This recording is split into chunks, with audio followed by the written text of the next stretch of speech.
Hello student, मैं हूं मुकेश कुमार चौहान और मेरे यूट्यूब चैनल में आप लोग का स्वागत है। तो आज हम लोग पढ़ने वाले हैं चालक की धारिता।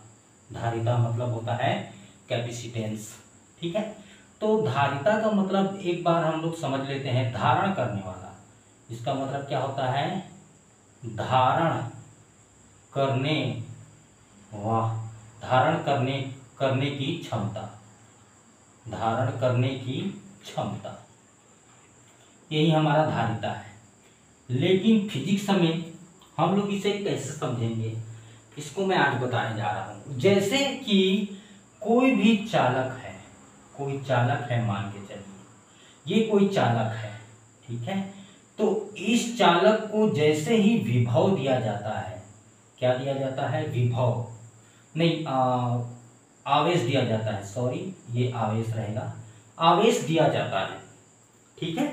तो उसके विभव में, इसके विभव में क्या होते जाता है? इसका विभव की जो कैपेसिटी है या इसके विभव की जो इसके विभव में वृद्धि होते जाती है। आवेश जैसे जैसे जाएगा इसके विभव में वृद्धि होती जाएगी। तो एक चीज मैं लिखना चाह रहा हूं कि किसी चालक को आवेश देने पर उसके विभव में क्या होता है? विभव में वृद्धि होती है। ये चीज आप लोगों को क्लियर कर समझ में आ गया।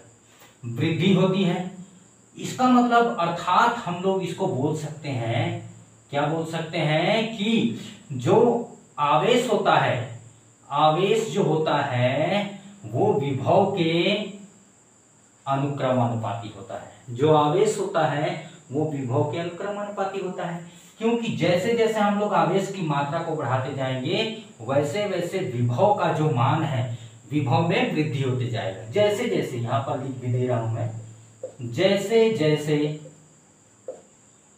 आवेश बढ़ेगा, आवेश की मात्रा बढ़ाया जाएगा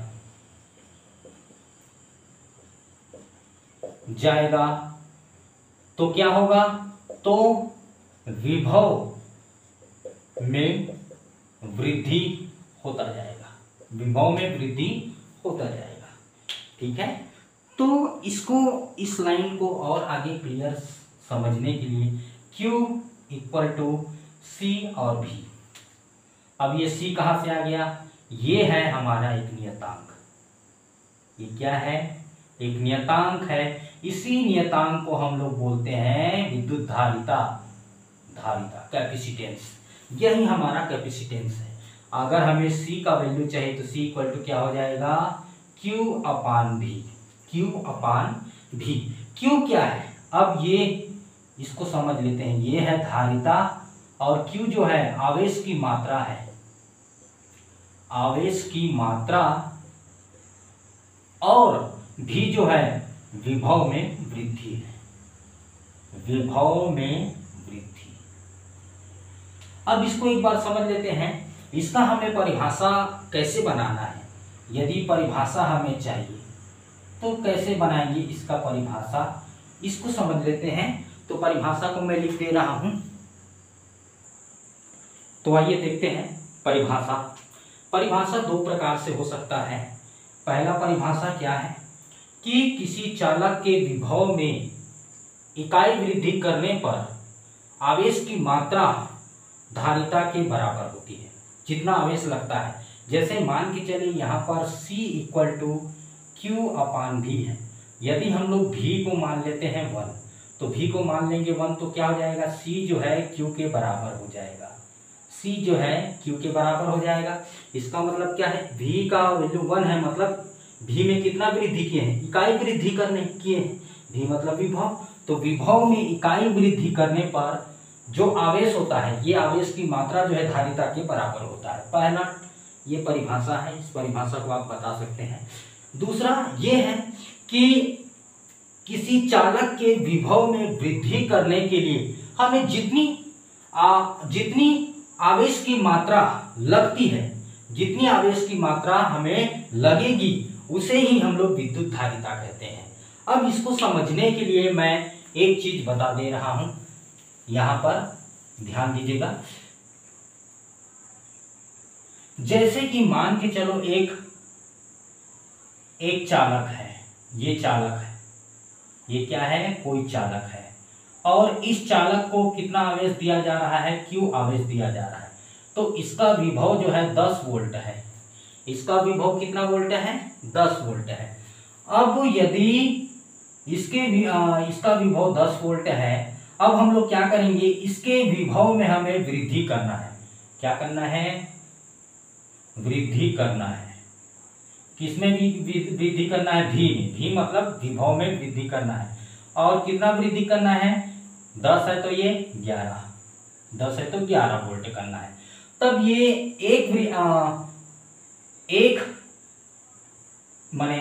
एक जो वोल्ट है उसकी वृद्धि कर रहे हैं। तो 1 वोल्ट की वृद्धि करने में हमें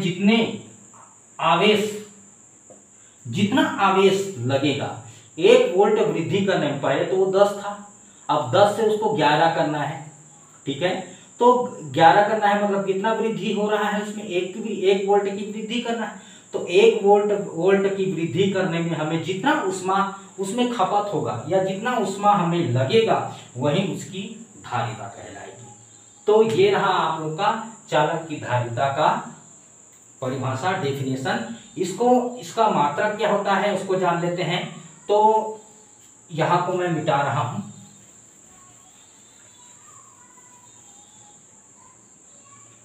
तो जैसे कि हमें फार्मूला से पता है कि C का जो फार्मूला है Q/V है। Q का जो SI यूनिट होता है, SI यूनिट की बात करेंगे तो Q का SI यूनिट होता है कूलाम। क्या होता है, आवेश का जो होता है कूलाम होता है। और V मतलब वोल्ट, V मतलब विभव, विभव मतलब वोल्ट। तो इसका SI यूनिट क्या होता है, कूलाम प्रति वोल्ट। और इस कूलाम प्रति वोल्ट को हम लोग बोलते हैं फैराड, क्योंकि इसका खोज जो है वैज्ञानिक का नाम है ये फैराड, तो उसी के आधार पर रखा गया है। तो Q का जो क्या बोलते हैं, धारिता का जो मात्रक होता है, SI यूनिट जो होता है फैराड होता है। इसको F से भी डिनोट करते हैं, ये F से भी डिनोट करते हैं। अब रही बात क्या है, 1 फैराड की बात आ गया। तो 1 फैराड मतलब क्या हो सकता है, 1 फैराड मतलब क्या होता है। तो 1 फैराड मतलब होता है, 1 फैराड जो होगा वो क्या होगा, 1 कूलाम और 1 वोल्ट। 1 कूलाम मतलब 1 वोल्ट वृद्धि करने के लिए, 1 वोल्ट किसी चालक में 1 वोल्ट की वृद्धि करने के लिए हमें 1 कूलाम आवेश की जरूरत पड़ेगा या 1 कूलाम आवेश लगेगा, तो वही हमारा 1 फैराड कहलाएगा, 1 फैराड कहलाएगा। तो इसको मैं यहां पर लिख भी दे रहा हूं। तो जैसे कि आप लोग को दिख रहा होगा, ये है 1 फैराड का डेफिनेशन। किसी चालक में 1 वोल्ट विभव की वृद्धि करने के लिए 1 कूलाम आवेश जब लगता है तो हम लोग उसको बोलते हैं 1 फैराड। तो ये पूरा चालक की विद्युत धारिता का वीडियो हो गया। अब हम लोग पढ़ने वाले हैं चालक की धारिता। तो उसके लिए मैं इसको मिटा दे रहा हूं। तो ये रहा हमारा गोलीय चालक की विद्युत धारिता। तो एक गोलीय चालक ले लेते हैं।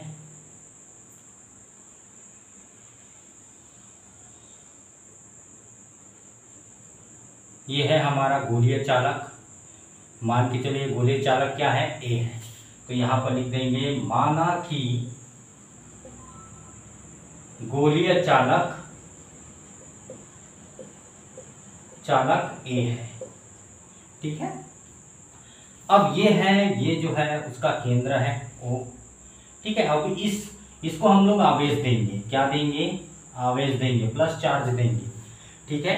तो ये जो आवेश है इसके चारों ओर फैल जाएगा, इसके पृष्ठ के चारों ओर फैल जाएगा। ठीक है, तो यहां से हम लोग एक बिंदु ले लेते हैं, P बिंदु ले लेते हैं पृष्ठ पर, तो यहाँ पर भी आवेश है। और तो O से लेकर P तक की जो दूरी है R है, और इस गोलीय चालक की त्रिज्या R है। ठीक है, गोलीय चालक की त्रिज्या R है। तब गोलीय चालक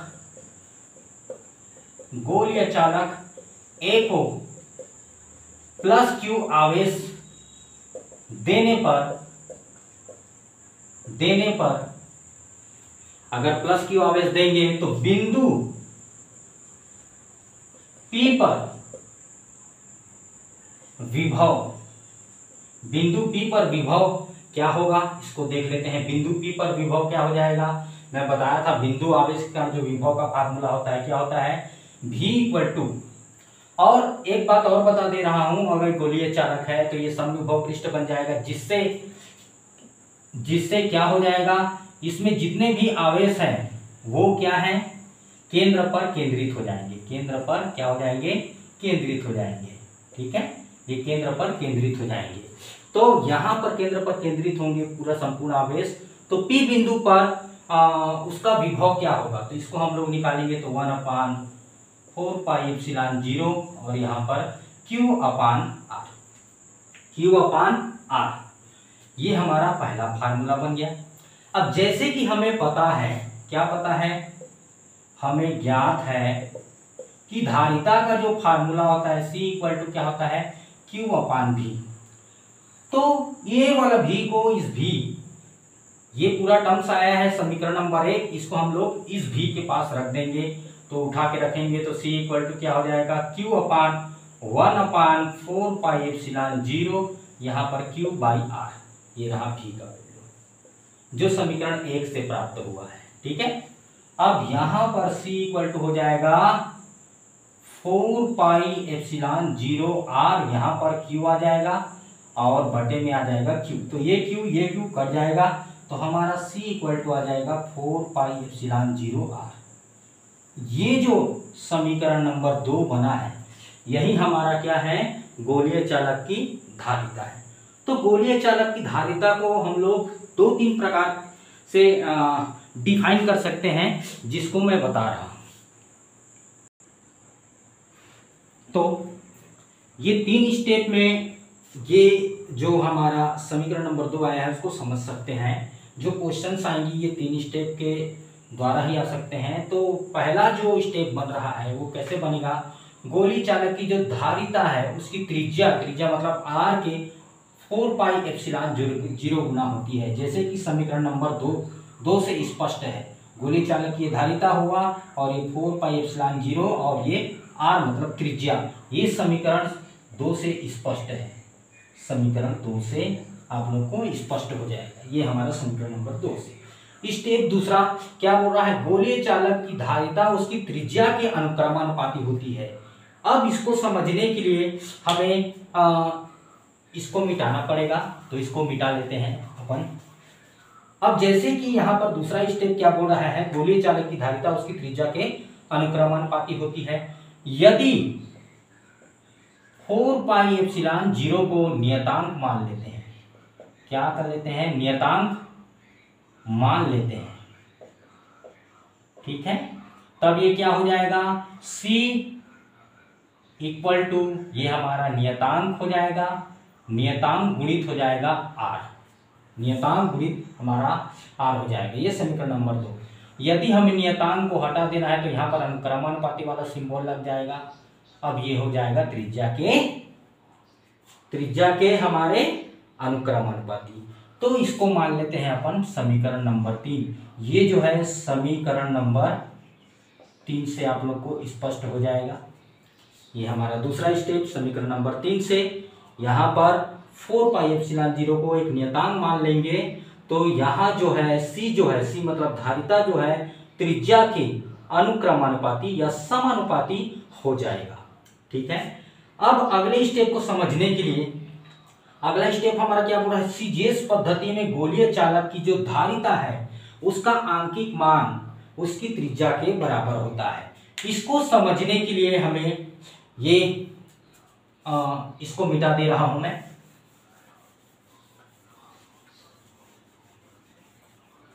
अब इसको किस प्रकार से समझाया जा सकता है स्टेप 3 को। ये सीजीएस पद्धति में यदि लेते हैं, सीजीएस पद्धति आप लोग को सबको पता है, ये जो है सही पद्धति है।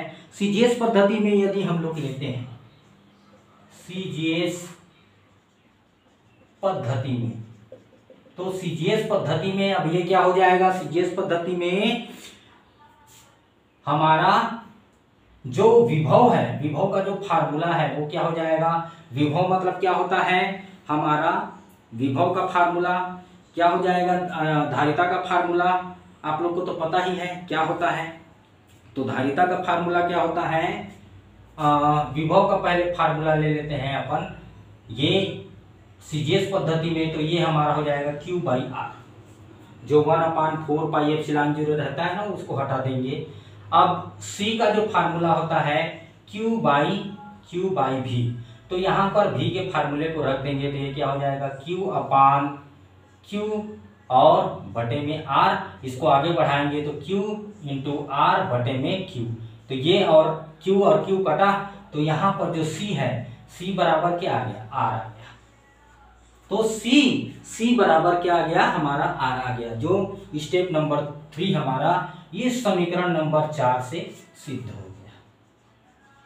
समीकरण 4 से आप लोग को समझ में आ गया होगा। ये जो C का अंकिक मान, अब इसको एक बार और समझने के लिए बता दे रहा हूं। मान के चलो किसी चालक की जो विद्युत धारिता है 11 सेंटीमीटर है, सेंटीमीटर जो है सीजीएस पद्धति का मात्रक है, सेंटीमीटर जो है सीजीएस पद्धति का मात्रक है, तो उसकी त्रिज्या क्या होगी, 11 सेंटीमीटर होगी।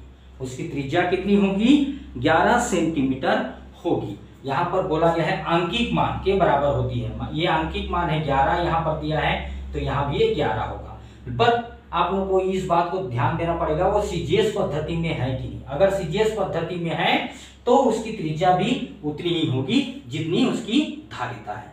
ये हमारा तीसरा स्टेप आप लोग को समझ में आ गया होगा। आशा है आपको ये इस टॉपिक का धारिता और गोलीय चालक की धारिता का वीडियो आप लोग को समझ में आ गया होगा। अगर समझ में आया होगा या नहीं आया होगा तो आप लोग कमेंट करके बता सकते हैं, और मेरे चैनल को आप लोग आगे बढ़ा सकते हैं। उसके लिए आप लोग को शेयर, लाइक, कमेंट, सब्सक्राइब करना पड़ेगा। आप लोग को लगता है मेरा काम आप लोग को अच्छा लगता है तो आप बिल्कुल मेरे चैनल को आगे बढ़ाने का प्रयास करें।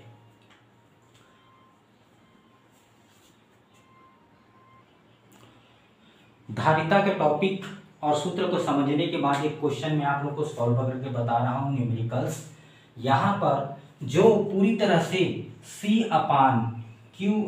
C बराबर Q/V के फार्मूले पर डिपेंडेबल है, डिपेंड करता है। तो यहाँ पर यदि हम लोग सॉल्व करेंगे तो कैसे इसका सॉल्यूशन होगा। जैसे यहाँ पर दिया है चालक को 10 कूलाम आवेश, पहले आप लोग को मात्रक ध्यान देना है। आवेश का जो मात्रक होता है वो कूलाम होता है और विभव का जो मात्रक होता है वो वोल्ट होता है। तो आप लोग को ये जो चीज है उसको आप लोग को क्लियर करना पड़ेगा। तो 10 यहाँ पर जो Q दिया है, Q कितना दिया है, Q मतलब आवेश, ये कितना दिया है 10⁻⁶ कूलाम, ठीक है। और विभव का जो वैल्यू दिया है, विभव कितना हो जाता है, V = हमारा 100 वोल्ट। अब हमारा साधारण सा फार्मूला पता है हमें, Q/V होता है। इस फार्मूले पर पुटअप करेंगे 10⁻⁶ और ये बटे में 100। तो ये इसको यदि हम लोग और सरल तरीके से करते हैं तो C के बराबर में आ जाएगा 10⁻⁶, ये हो जाएगा 10⁻², 10⁻², 100। अगर हम लोग घातांक नियम का पालन करते हुए यदि इसको आगे बढ़ाएंगे तो ये जो है ऊपर चला जाएगा, तो इसका जो घात है 10 का जो घात है वो धनात्मक है, धन है तो ऋणात्मक हो जाएगा, 10 का घात क्या हो जाएगा, 10 का घात धन है तो ऋण और ऋण है तो धन हो जाएगा। तो 10 का घात जो है धनात्मक है यहाँ पर, तो धन क्या हो जाएगा, ऊपर जाने पर ये ऊपर जाने पर ऋण हो जाएगा। तो ये 10 का घात ऋण 6 ऑलरेडी है, यहाँ पर 10 का घात ऋण 2 आ जाएगा। तो C बराबर आ जाएगा घातांक नियम से ऋण 6 और ऋण 2। यहाँ पर घातांक नियम कौन सा लगेगा, x का पावर m गुणित x का power n equal to x का पावर m प्लस n, घातांक नियम। तो C इक्वल टू आ जाएगा 10 का घात ऋण 8। ये क्या हो जाएगा, C धारिता है तो यहाँ पर फैरेड लिख देंगे। यहाँ पर इसका जो मात्रक है वो क्या हो जाएगा, फैरेड हो जाएगा। तो C इक्वल टू 10 का घात ऋण 8 फैरेड हो जाएगा। किसकी, जब किसी चालक को 10 का घात ऋण 6 कूलम आवेश देते हैं, उसका विभव जो है 100 वोल्ट हो जाता है, तो उसकी धारिता कितनी होगी, 10 का घात ऋण 6 फैरेड होगा। ये 10 का घात ऋण 6 फैरेड जो आया है ऋण 8, 10 का घात ऋण 8, सॉरी मेरे से मिस्टेक हो गया, 10 का घात ऋण 8 फैरेड हो जाएगा। तो ये 10 का घात ऋण 6 गुणित हम लोग 10 का घात ऋण 2 भी लिख सकते हैं इसको फैरेड करके। अब यहाँ पर इसको हम लोग माइक्रो से प्रदर्शित करते हैं, माइक्रो मतलब म्यू ये। तो C इक्वल टू ये क्या हो जाएगा, 10 का घात ऋण 2 माइक्रो फैरेड। इसको ये आंसर भी बोल सकते हैं। ये जो मान है, ये जो वैल्यू है वो 10 का घात ऋण 8 फैरेड के भी बराबर है। अगर हम लोग ऐसा भी लिखेंगे तब भी हमारा आंसर सही है, ऐसा भी लिखेंगे तब भी हमारा आंसर सही होगा। तो आप लोग बिल्कुल इसको देख सकते हैं और समझ सकते हैं। वीडियो को थोड़ा सा और आगे बढ़ाते हुए मैं धारिता और गोलीय चालक की जो धारिता है उस पर थोड़ा एक बार फिर से रिपीट कर रहा हूँ। जो धारिता है हमारा C है, C का फार्मूला क्या आता है, Q अपान V।